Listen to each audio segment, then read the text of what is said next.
I hoped fervently that Michaelis was not among them. It was reported on the radio and in the newspapers as a spontaneous expression of moral outrage by the German people. It was nothing of the kind, of course, and everyone knew it. We did not talk about it in the barracks, because we were ashamed that our government would permit such a thing to happen.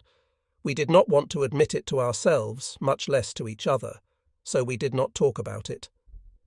Strong anti-Semitism had always been just beneath the surface in the German population, but no one I knew supported this kind of excess. We all felt that Hitler had been very good for Germany solving unemployment, eliminating political street brawls, restoring national pride, but there was a coarseness about him that we silently abhorred. His hatred of the Jews made no sense to any of us, and we just wanted to distance ourselves from the ugly side of his character. Herr Hoffer's face appeared to me in a dream that night, a dream that was haunted by the refrain, "At what cost?" St. Barbara's Day, on December 4th, was always a festive time for us. St. Barbara was the patron saint of miners and artillerymen. The officer corps staged a celebration with a sketch about the occupation of the Sudetenland that numbered me among the casualties, along with a chicken and a young rabbit, both of which had been run over by ammunition carts. It was embarrassing, but it was also funny. On Christmas 1938, one stayed in Plauen as duty officer, another price I had to pay for being the youngest officer in the battery. During my New Year's furlough, Friedrich, Ebert, Liebelt, Michaelis and I got together again. But this one was not a happy meeting. It started off well enough, but as the evening progressed, Michaelis became more and more quiet. Finally, I asked him why. "We have to leave Germany," he said softly, "and it is the only home I have ever known." "Why do you have to leave?" Friedrich asked. "Because we are Jewish. The brown shirts destroyed my father's medical office during Kristallnacht, and his patients are afraid to come to him now. They are afraid of what the brown shirts might do to them." Silence fell over the group. We avoided one another's eyes, trying to think of something we could say that would not sound hypocritical. "That is awful," Ebert said finally. "It feels so different when it happens to someone you know." "Let's not let it get us down tonight," Michaelis said, shaking his head and attempting to smile. "It will be my last night with my friends. Let's enjoy it." It was the last time any of us ever saw Michaelis. His family went to England, where he probably continued his studies. In February 1939, one received an order to report to Major Court. "Come in," he responded to my knock. He returned my salute and motioned for me to take a seat. "This came for you today," he said, handing me a piece of paper. It was an invitation to a reception being given by Hitler at the Reich Chancellery in Berlin. "Your performance at Kriegsschule Potsdam has earned you this honor," Court said, smiling. "Only the top graduates from the 4 Kriegsschule are invited. My congratulations." Court was obviously pleased at having one of his officers going to the reception. It was an exciting experience. We young officers all met in a foyer off the large reception room in the new Reich Chancellery and waited there. In a large coat room for visitors was a General Feldmarshal's baton and a big hat with a lot of gold braid that obviously belonged to Hermann Göring. One of the other young lieutenants took Göring's baton, put his hat on and started strutting around with his belly stuck out, imitating Göring. We all enjoyed that immensely and threatened to blackmail him at some future date. Nobody was there but us, of course, and we waited in this foyer until we were called into the vast main room, where we were served champagne. The room was furnished with green leather chairs, and there was a lot of marble. It was tastefully done, with many sculptures and paintings. All the top army brass were there, Göring, von Brauchitsch, Commander-in-Chief of the army, and others. Himmler and other high-ranking politicians were also there. All the famous leaders looked just as they did in the newsreels. It was quite a heady experience for a 22-year-old officer. We were standing around in groups, just chatting with each other, when Hitler came in. The room felt charged with his presence as he began drifting from group to group, making small talk. We gave our names to Hitler's military aide, a major, who then introduced us to Hitler. "General Walter von Brauchitsch, Leutnant Knapper," the major said to Hitler when they came to me. Hitler smiled warmly and extended his hand. "Good evening, Lieutenant," he said. "I am happy to meet you. Where are you from?" "I am from Leipzig, mein Führer," I said. "And where are you stationed?" "At Plauen, in the 24th Artillery Regiment." "Congratulations on your performance at Kriegsschule," Hitler said as he moved on. Hitler was at the height of his power. Everything Lai had done had turned out in his favour. The reoccupation, the Rhineland, the build-up of the armed forces, the annexation of Austria, the takeover of the Sudetenland. He radiated enthusiasm and energy to everyone in the room. Everything he had done except annexing Austria had been to correct an injustice that had been imposed on us by the Treaty of Versailles, and Austria had been annexed by plebiscite of the Austrian people. He made us extremely proud to be young German officers, and I am sure he sensed that pride in us. We lieutenants enjoyed the reception greatly. Although we were really very proud to be there, we treated it like a joke among ourselves. A couple of the lieutenants drank a little too much champagne, and the rest of us had to protect them because that would have reflected badly on the army. On March 15, 1939, the German army invaded the rest of Czechoslovakia, unopposed, but my unit was not part of that operation. Now, for the first time, I experienced moral reservation about my government's action. The Sudetenland had been taken from us, but our subjugation of all of Czechoslovakia was unprovoked, and I saw no justification for it. In May 1939, a national riding tournament was held at Bad Elster, which was nearby, and so more of us went than would have otherwise. We could have our horses walked there the day before the event rather than having to ship them. It was a very social event, an opportunity for well-to-do riders to compare horses and talents. A 2-day affair, it was planned throughout the year by the social elite. Although I was quickly eliminated, I enjoyed the event greatly. In June, I received a letter from my brother, Fritz, who was serving an apprenticeship with a merchant in Lunenburg, asking if he would be permitted to visit me for a weekend. I invited him to come and began to plan a weekend with him.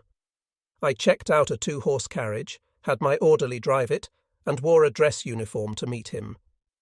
He arrived at a little past noon on a Saturday. He was 17 years old, and his whole face lit up when he saw the carriage, the horses, the driver, and my dress uniform. I took him to the stables to meet Schwaben Prince. He was impressed that I had trained Schwaben Prince myself, and that I had participated in a jumping tournament. We changed to civilian clothes after dinner that evening and drove to town with Witzleben and Niebergall. Fritz was impressed with all the girls there, and he danced every dance, although he managed to sip enough wine between dances to get just a little tipsy. We all enjoyed him, and he had a memorable time. After lunch at the officers' mess the next day, I borrowed Witzleben's car and drove Fritz to the train station. We had both thoroughly enjoyed the weekend together. There were now more and more warning signs that war was getting closer. The Polish Corridor, a strip of Germany that had been given to Poland by the Versailles Treaty in order to provide her with a port on the Baltic Sea, separated East Prussia from the rest of Germany, and Hitler seemed determined to regain it, as well as the former German city of Danzig, which had been made a free city by the Versailles Treaty. More and more, however, it looked as if an invasion of Poland would not be as easy as Hitler's earlier conquests had been. France and England were now publicly stating that they would fight if we invaded Poland, and events seemed to be leading inevitably to such an invasion. I recalled Herr Hofer. Was Hitler about to take the gamble that would prove fatal? We were all startled, if not shocked, by the announcement of a German-Soviet non-aggression pact late in the evening of August 21st. The government had always preached against the Soviet Union, and suddenly overnight, the countries were friends. We did not know what to make of it. Goebbels's propaganda tried to put a positive face on it, by reporting the importance of the raw materials we were to get from the Soviet Union, yet nothing could logically explain such a total and abrupt reversal.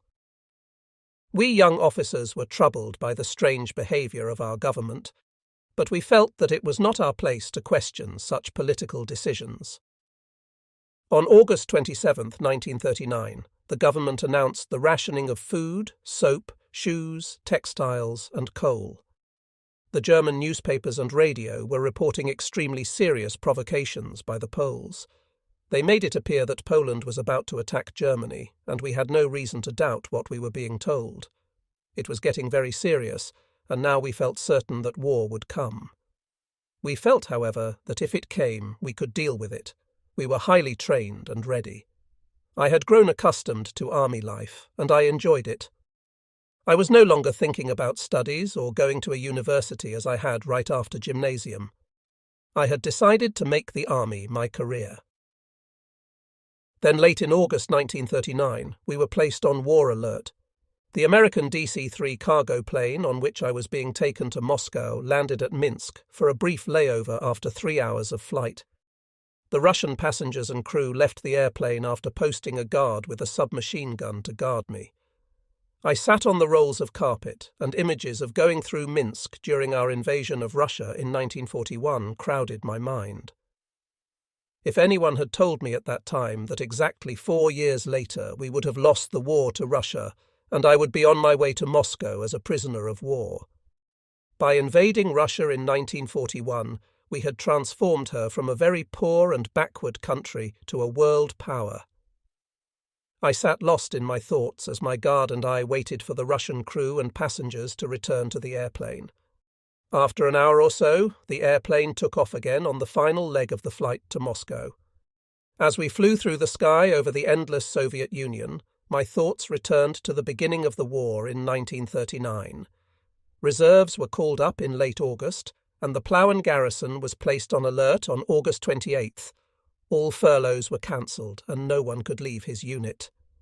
At 8 o'clock on the morning of August 31st, Major Court presided at a meeting of his staff, the officers of all 3 batteries that reported to him. "Gentlemen," he began without preliminaries, "we have received orders to load on trains this evening. I am sure I do not have to tell you what that means." He paused to let us consider the significance of the statement, then quickly continued. "Our battalion is as close to a perfect fighting unit as training can make it," he added. "Every officer, every man, and every horse has been trained for a specific function, and has practiced that function until it is instinctive. I am confident that we shall acquit ourselves well in combat. However, we must leave 20% of our people behind to form the nucleus of a new artillery battalion. That means 20% of the men, plus 1 officer from each battery. Lieutenant Niebergall will also stay behind to provide an experienced adjutant for the new battalion commander. New battery commanders will be drawn from the reserves that are being called up. Horses for the new battalion are being appropriated now from their civilian owners. Both the new horses and the reserve troops will begin arriving tomorrow. Those who are leaving must begin immediately to prepare for departure early this afternoon. Those who are remaining should help the rest of us prepare for departure today and prepare to receive the new men and horses tomorrow. I suggest we begin immediately." Court stood up. "Good luck to all of you," he said. Almost immediately the post erupted with hectic activity. As the officer from my battery who was selected to stay, I helped Witzleben and Dürnberg separate the 20% of the men who were staying from the 80% who were going, and helped get the horses and equipment ready for their departure. Before dawn the next morning, September 1, 1.5 million German soldiers crossed the Polish border and were soon engaged in combat.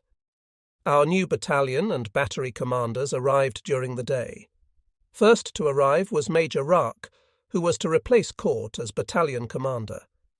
My new battery commander was a reserve officer in his 40s named Hauptmann Wimmer. He was well over 6 feet and slender, with dark hair and heavy dark eyebrows that made his face expressive. In the afternoon, Major Rake called a meeting of all battalion officers. He looked us all over.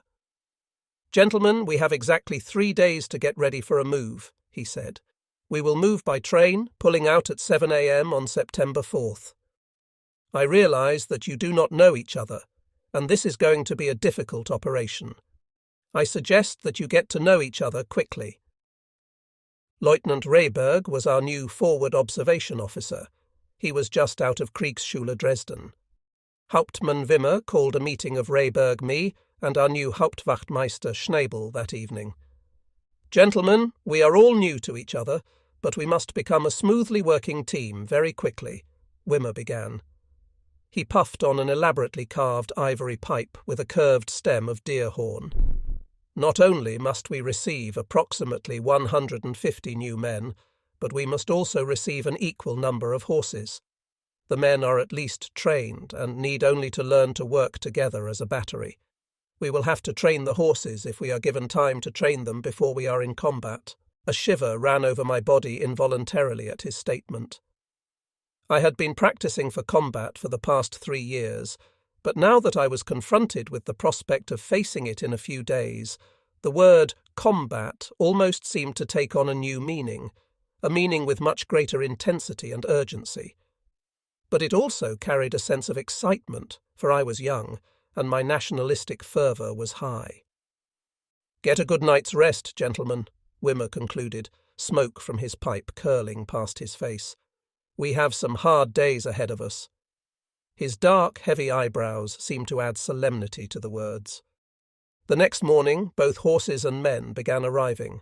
I mounted Schwabenprinz and took a look around in the breaking dawn. Horses were being led into the compound and tied in the stables randomly.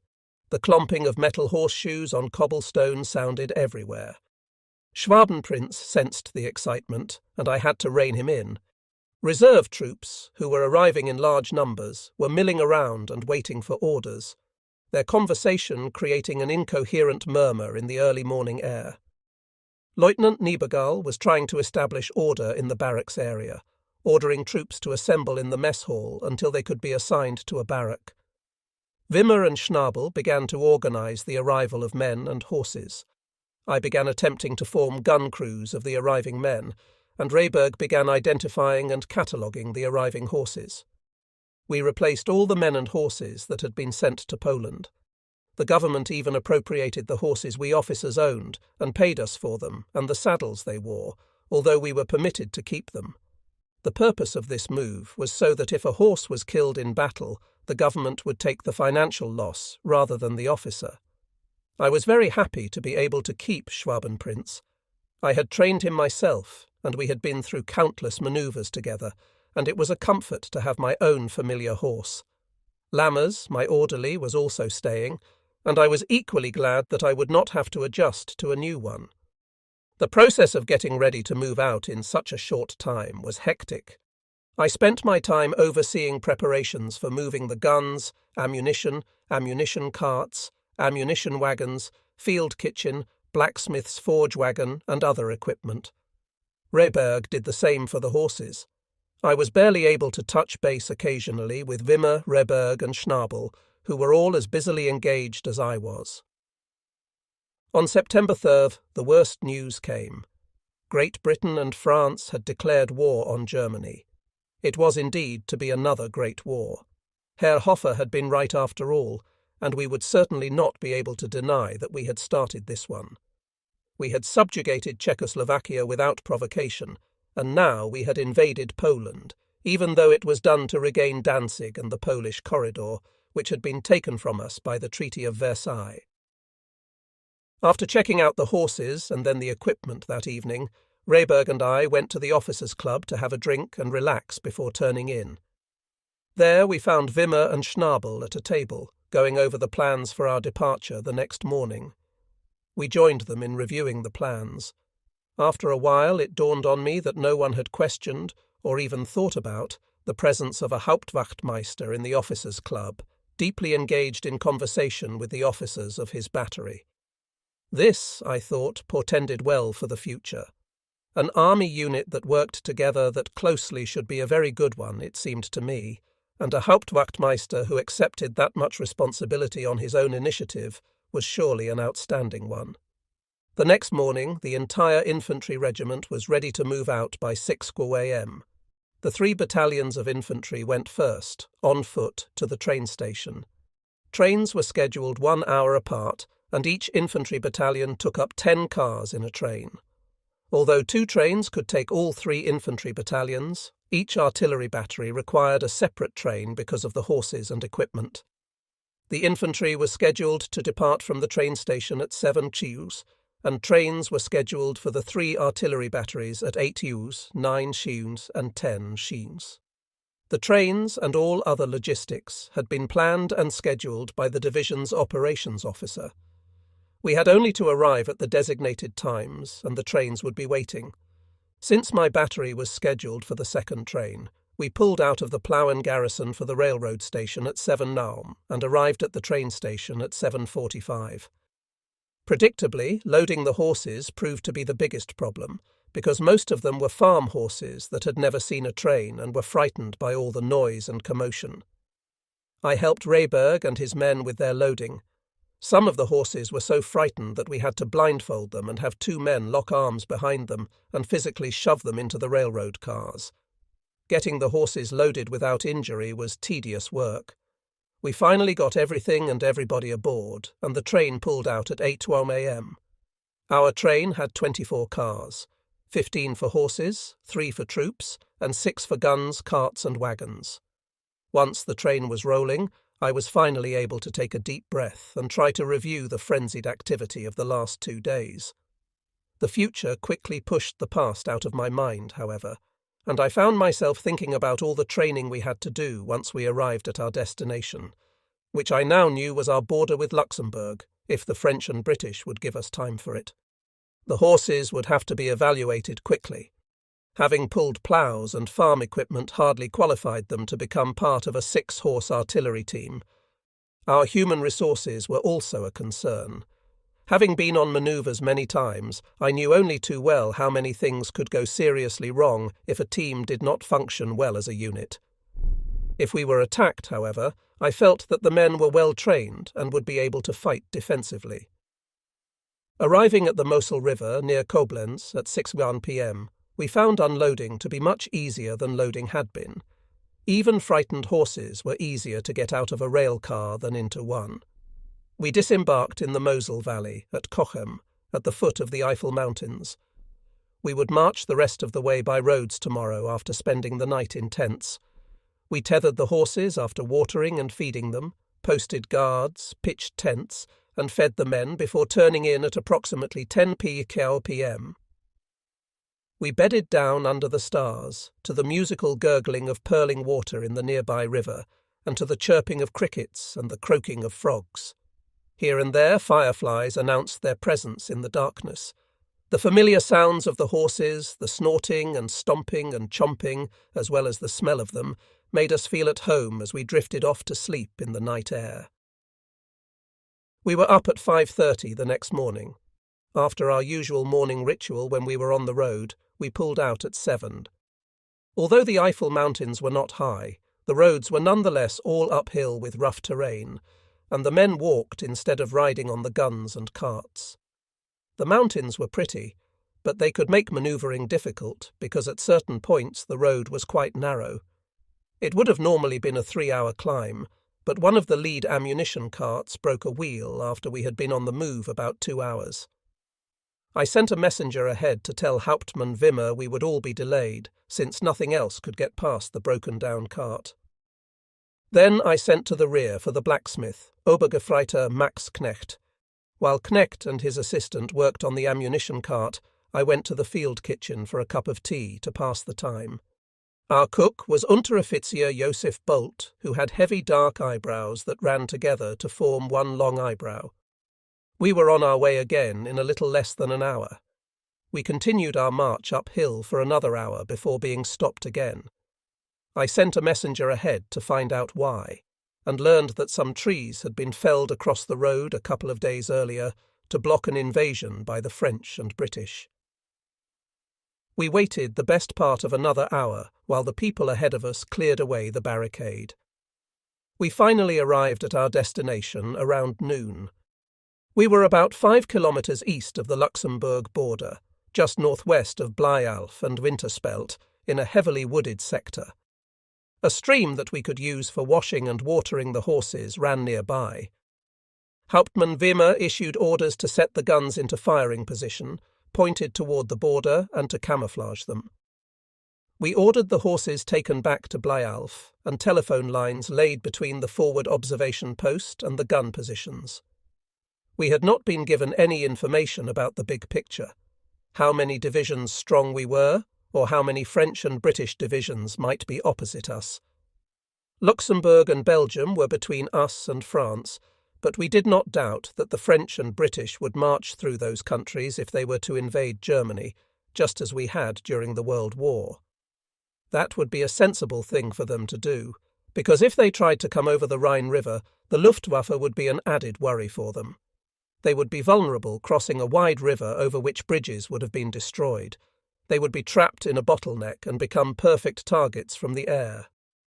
We thought combat was imminent, and we went about our duties very grimly in that expectation. We established a guarded perimeter area and immediately began digging in. The smell of freshly dug earth mingled with the natural odour of the decaying leaves of the forest in the warm September afternoon. Soon the odour of sweating bodies was added to the others. After digging foxholes, the men began building bunkers. We had no idea how long we might be here, but nobody liked living in a foxhole or a tent. The men cut down small trees to build bunkers. They trimmed the limbs off the trees, stood the trunks on end, side by side, and chinked between them with mud. The odour of the chinking mud had an unpleasantness about it. The men built a bunker for the forward observation post first, then bunkers for the officers, and then bunkers for themselves. The bunkers were usually dug into the side of a hill with a door and a window in the front. The men rigged bunks with pole frames for themselves in the bunkers, 7 or 8 men to a bunker. Rehberg moved into our forward observation bunker. As battery officer, my bunker was about 3 kilometres back from the forward observation post, with the guns. Of course, the guns and the bunkers were all camouflaged, so they could not be detected from the air. It took us only 2 days to get our field position battle ready. Lammers made my bunker quite livable under the primitive circumstances. Major Ruck came by to inspect our position and complimented us on our fast work. He also brought word of the first casualties in Poland among the men who had served with us at Plauen. One was a forward observation officer who was badly wounded by fire from his own battery when a round fell short and hit his observation post. The news had a chilling effect on me, not only because I knew him, but because it could just as easily have been me had fate sent me to Poland with my old battery. The news made war considerably more real for us. We immediately began a vigorous training program to train the horses and to get the men accustomed to working together. We practiced all day, every day, to try to achieve the cohesiveness necessary to fight in an offensive operation if that should be ordered. The stress of not knowing when we might be attacked was incentive enough to drive the men to work hard to become an effective fighting unit. We had trained for combat, and with confidence born of youth and innocence, I did not consider the possibility of being killed or mutilated in combat. Our daily routine was constant training. The mountainous terrain made training particularly difficult. Level ground was all but non-existent, and both men and horses had to work harder. At least the late summer weather was dry, so we did not have to deal with rain and slippery footing. Days passed, and the French did not attack. Wimmer, Rehberg and I, as well as a great many others, I am sure were grateful that the French and British were giving us time to get our horses and troops ready before they attacked. Each day of training raised our confidence level. More days passed, and still no attack.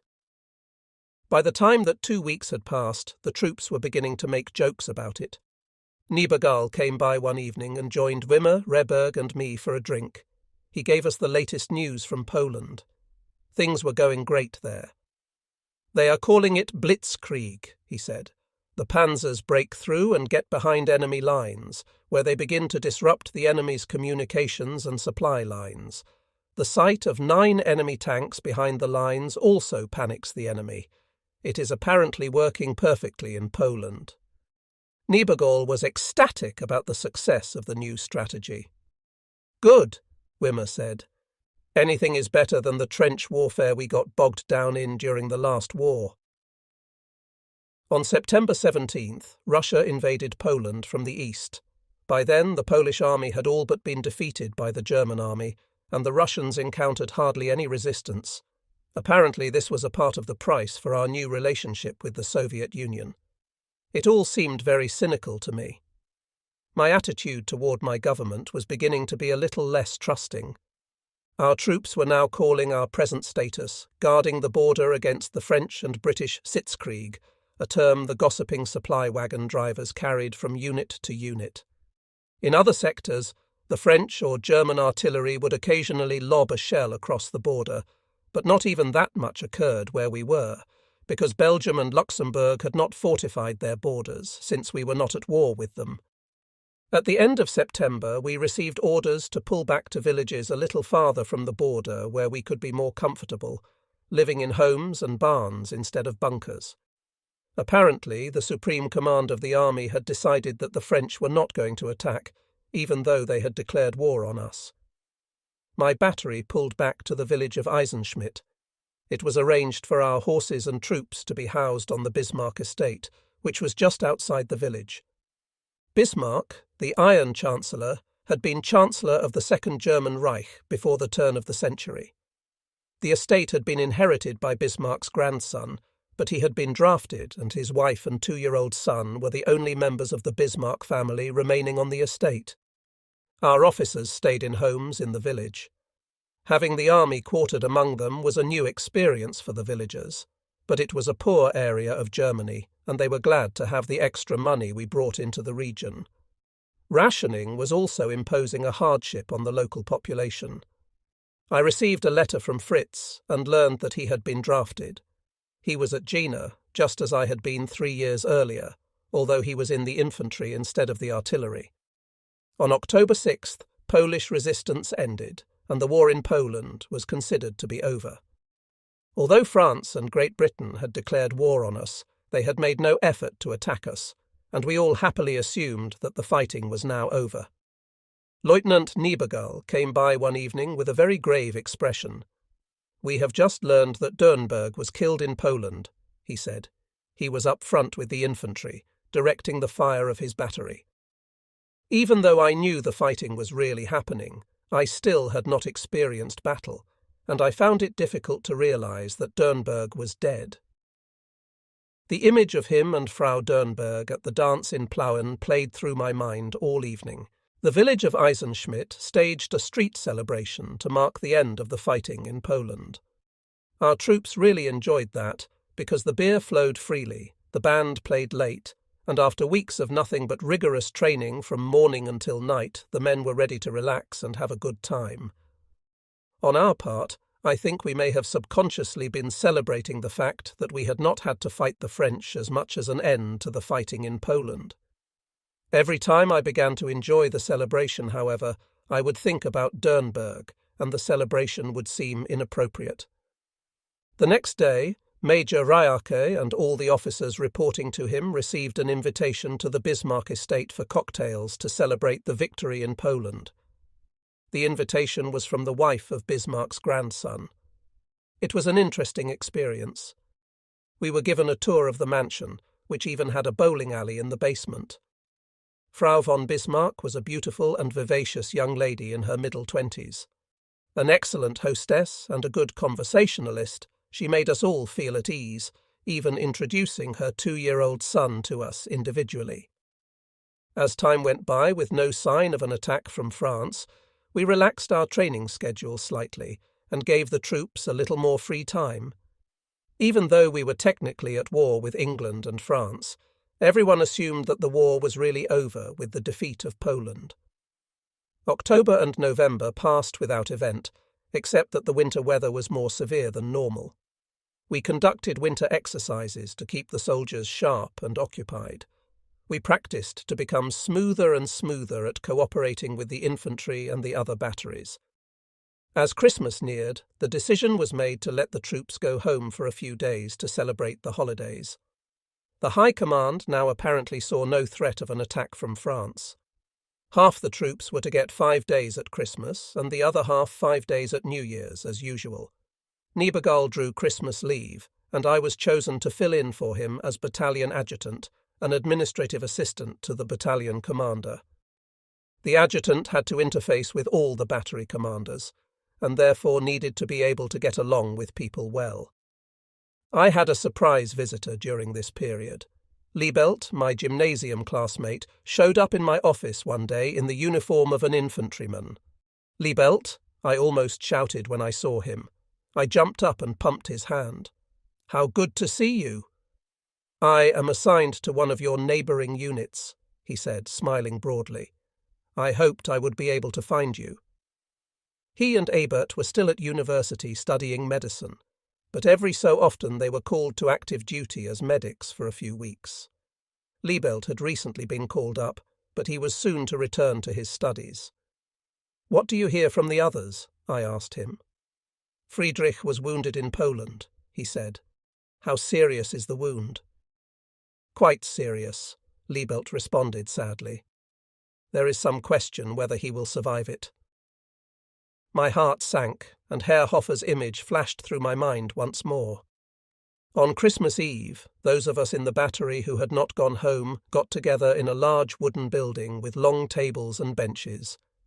Each soldier received a bottle of wine and a small Weihnachtsstollen, Christmas cake. We sang Christmas songs, and Hauptmann Wimmer gave a little talk about the importance of our being here to defend our borders. The same thing was happening with other artillery batteries and infantry companies all along Germany's border with Luxembourg, Belgium, Holland, and France. Our purpose was to spend a few hours together and enjoy Christmas Eve. I wandered among the men, wishing them a Merry Christmas. I found myself at one of the tables sharing a glass of wine with a group of them that included Bolt, Lammers, Schmidt, and Knecht. These men made my life so much easier, and I told them that I appreciated them. They laughed and kidded me about being lost without them. Except for guard duty and caring for the horses, there were no official duties on Christmas Eve or Christmas. It was so beautiful and peaceful in the Eifel Mountains that the setting seemed almost idyllic. After the battery party on Christmas Eve, Major Rayek served drinks in his quarters in an industrialist's hunting lodge for the officers reporting to him. "Gentlemen," he toasted, "here is to peace. If the French did not attack us while we were preoccupied with defeating Poland, surely they will not dare to attack us now." I went home on a 5-day leave during the New Year's holiday. It was the first time I had been home since the war in Poland began. Fritz was home also, and it seemed strange to see him in uniform. He playfully saluted me and teased me about not outranking him at home. I assured him that as the older brother I would always outrank him. My mother was worried about both of us, but I tried to reassure her with Major Rake's logic. If the French had not attacked us when we were preoccupied with Poland, they surely would not dare attack us now. Fritz was full of bluster. If they did, we would give them a taste of the same thing the Poles got, he assured her. My father just looked on and offered no comment, although he seemed uncomfortable with Fritz's bravado. Inga frowned and said nothing. January 1940 passed with our same routine training. In February we received orders to central Germany, probably as part of a strategic reserve. Having boarded trains with horses once before made it easier this time. The horses now knew their handlers, had been in manoeuvres, and were much more cooperative in loading. We unloaded at Magdeburg and marched to Leitzkau, a small village nearby, where we resumed our training. The winter weather was very cold, but the men were dressed for it. We had to break the ice to water the horses on most days, and later in January the men could ice skate in their free time without danger of breaking through the ice. Although 1939-40 was an exceptionally cold winter, we had comfortable quarters. Leitzkau was a pleasant village, and we all liked it there. We had moved from one of the poorest areas of Germany in the Eifel Mountains to one of the richest. Although food was rationed in Germany, the local farmers had plenty of meat, milk, eggs, and butter. We officers ate at a local inn, providing the food to the innkeeper, who prepared it and served it to us for a fee. The innkeeper, Willie Kurtz, was a very tall man who was around 50 years old. He was a bit heavy and almost bald, with just a ring of hair around the edges of his head. He was a very easy-going person with merry blue eyes. His father had been an innkeeper before him, and he had never known anything else except for a 2-year enlistment in the army during the World War. He and Wimmer often exchanged experiences of trench warfare. "There were times when my feet were never dry for weeks at a time," Kurtz said once. "My whole body was wet most of the time. We just sat in misery day after day, hating the life we were living, yet fearing the dreaded order to charge." From listening to the two of them, I began to appreciate Wimmer's fear of trench warfare. Our division commander, General Major von Studnitz, came to Leitzkau on an inspection tour in March. He seemed to be an interesting man, although as a lieutenant I had little direct contact with him. During his inspection trip, he had dinner with us at Kurtz's inn. I was not at von Studnitz's table, but I could see that Kurtz was flustered to be serving a general. He very nearly overlooked the other tables altogether. General Major Bogislav von Studnitz. On April 3rd, we moved again, this time to Overath near Cologne, just east of the Rhine. So once more we loaded aboard trains. By now we had learned how to do it efficiently. We continued our training at Overath, practicing crossing rivers, defending our gun positions against attack and other operations. On May 1st, 1940, I was ordered to report to Major Rake's office. Rake returned my salute and motioned to a chair. "Niebergall is being promoted to battery commander in another battalion," he said without preliminaries. "How would you like to become my new adjutant?" My answer was automatic, of course, since becoming battalion adjutant was a big step in the right direction for me. "I would be honoured, Herr Major," I assured him. I was thrilled and pleased. My career was moving along nicely. In the normal scheme of things, a young artillery officer would progress from forward observation officer to battery officer to battalion adjutant to battery commander.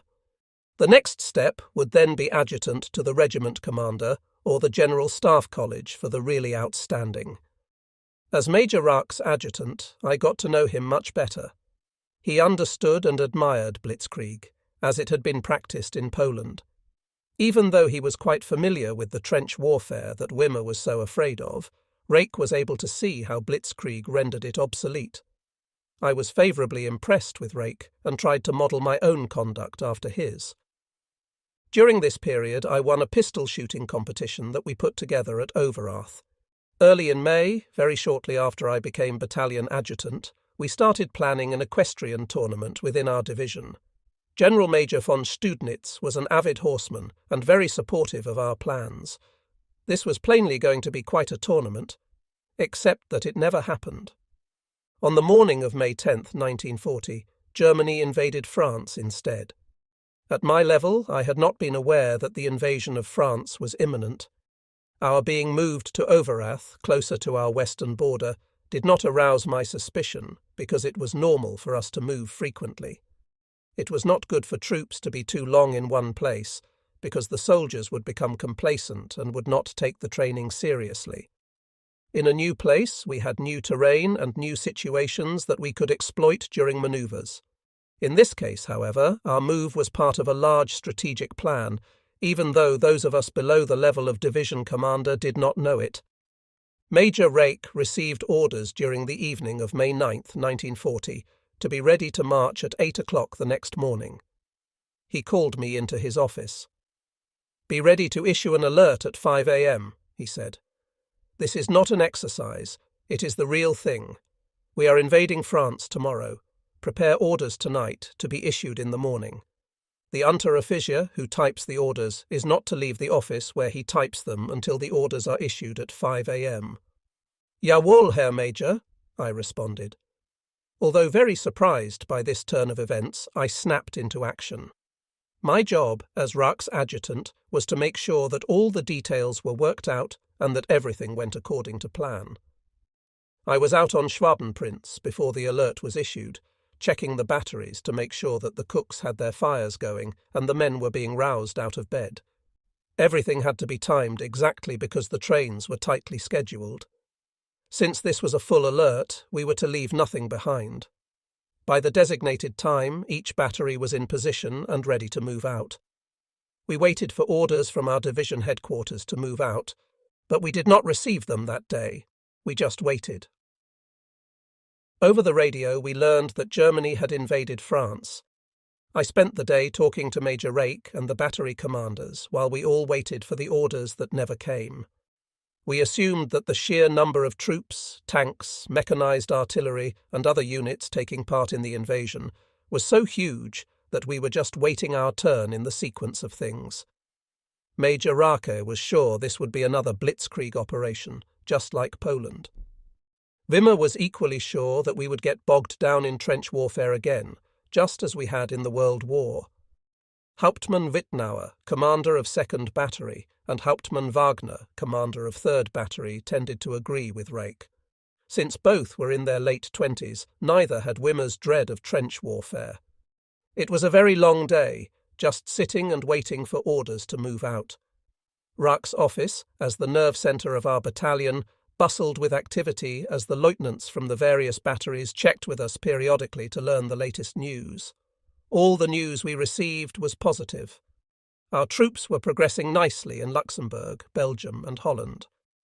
I accompanied Rake in the afternoon as he visited the batteries to mingle with the troops and gauge their morale. We found their spirits quite high, especially with all the positive news, although, like us, they were tired of waiting and eager to move out. If they were afraid of the prospect of combat, I could not detect it. They were joking and playing around, just as they would have if they had been back at Plauen. All the reserve officers we talked to who had experienced trench warfare during the World War were very concerned about what was going to happen.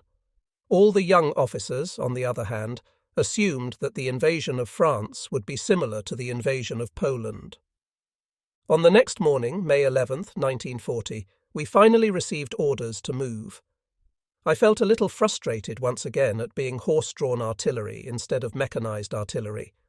We were obviously going to be at least one full day behind the fighting, and with horse-drawn artillery we would probably fall farther and farther behind. We hooked the horses to the carts, guns and wagons and marched about 25 kilometres to our designated train station. The planning for the move had all been done by our division's operations officer. It was my job to have the batteries at the designated places at the designated times, to determine which battery went first, and in general to be responsible for logistics.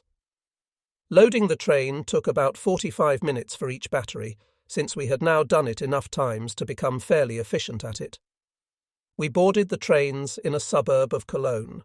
With 3 batteries, 3 trains were required to move the battalion. We were on the trains for only 18 kilometres, which included crossing the Rhine River. We were probably moved by train because the road bridges were being used for the tanks and mechanized artillery.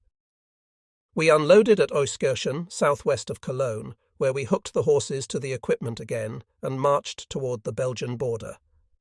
We were part of Army Group A, commanded by Generaloberst von Rundstedt, 4th Army, commanded by Generaloberst von Kluge, and 8th Army Corps, commanded by General Heitz. We crossed into Belgium on May 13th. The infantry regiment we supported marched ahead of us, which was the normal marching order, because we had to be ready to fight at a moment's notice. We went through the Ardennes forest, where the terrain was heavily wooded rolling hills. We marched for 7 straight days before getting a day off to rest. We had to be ready to move out at 6 a.m. In our battalion, the horse people, the cook, and 1 officer from each battery got up at 4:30. At that early hour it was still dark. It was always cold, and it was usually wet with early morning dew, if not with rain. The birds would soon begin to protest our disturbing their sleep as the cook started fires under the coffee and tea kettles and the 2 huge cooking drums on their field kitchens.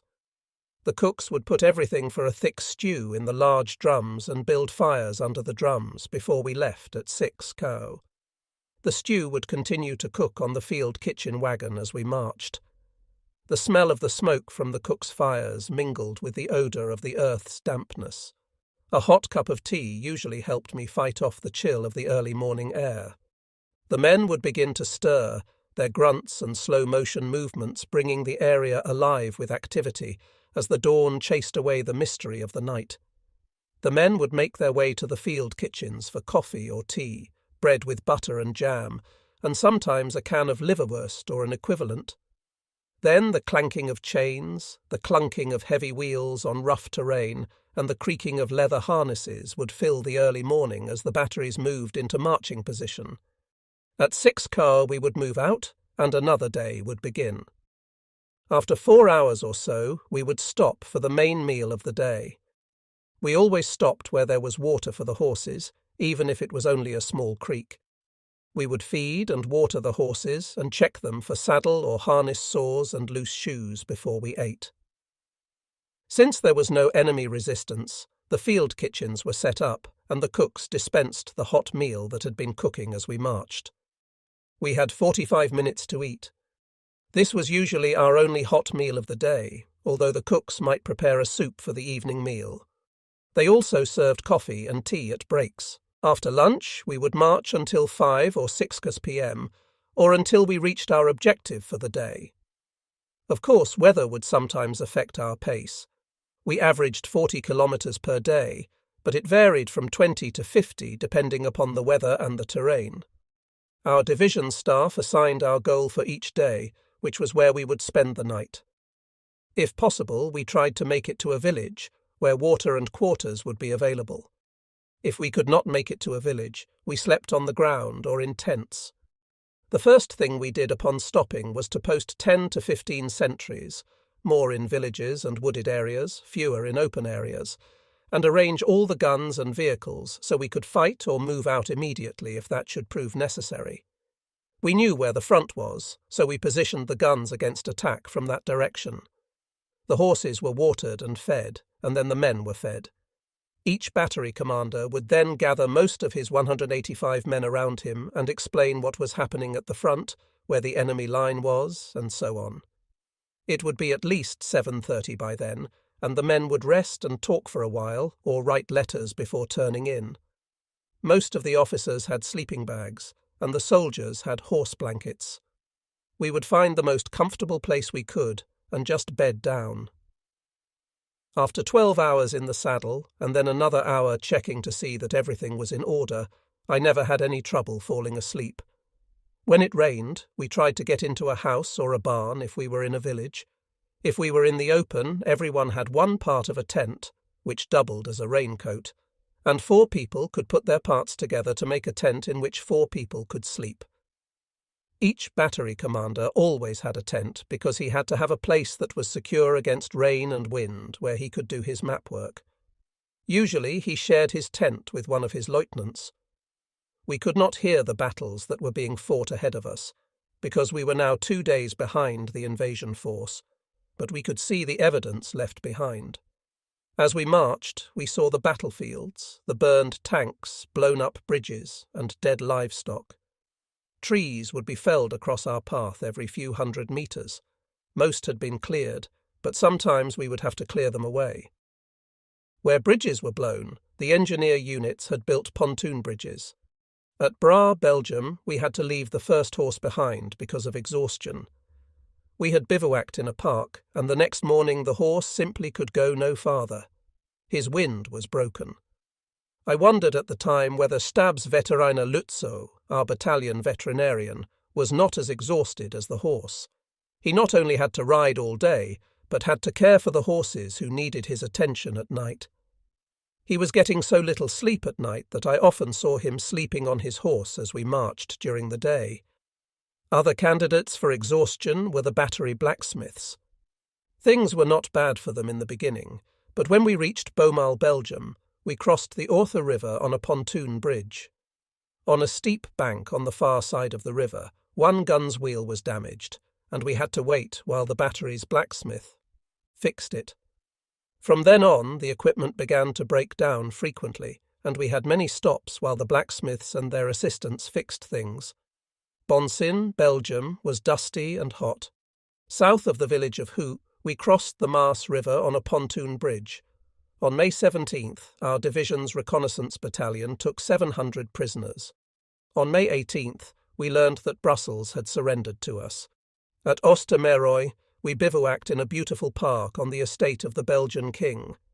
Here, on May 19th, our whole division finally got a full day of rest. The men spent the day bathing, washing clothes and writing letters. Many of them spent a great part of the day just catching up on sleep. We resumed our march on May 20th and advanced to Reims, Belgium, where we had to blast away many large trees that had been felled in our path. We also passed trucks here that were loaded with French officers being taken to Germany as prisoners of war. On May 21st, 1940, we finally crossed into France. On that date, we were also unexpectedly detached from Army Group A and assigned to Army Group Kehrleist, named for General Oberst Kleist. We then went almost in a straight line to the Somme River. So far, things had been very much like manoeuvres for us, except that we were following in the wake of real battles, covering the same ground where the battles had occurred a few days earlier and seeing the residue of real war.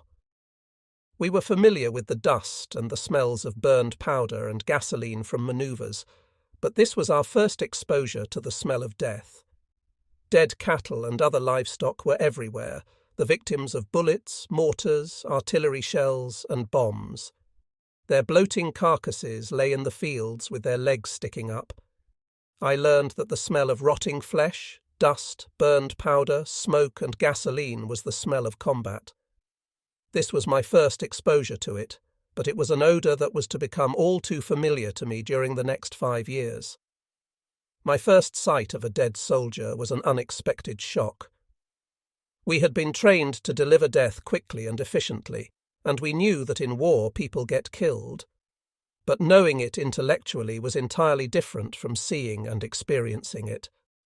We had known officers from our own regiment who had been killed in Poland, of course, and we felt a sense of loss, but the word killed still had a clinical connotation about it compared to its meaning when you saw lying on the ground before you a bloodied, mutilated, foul-smelling corpse that had previously been a vital, living human being.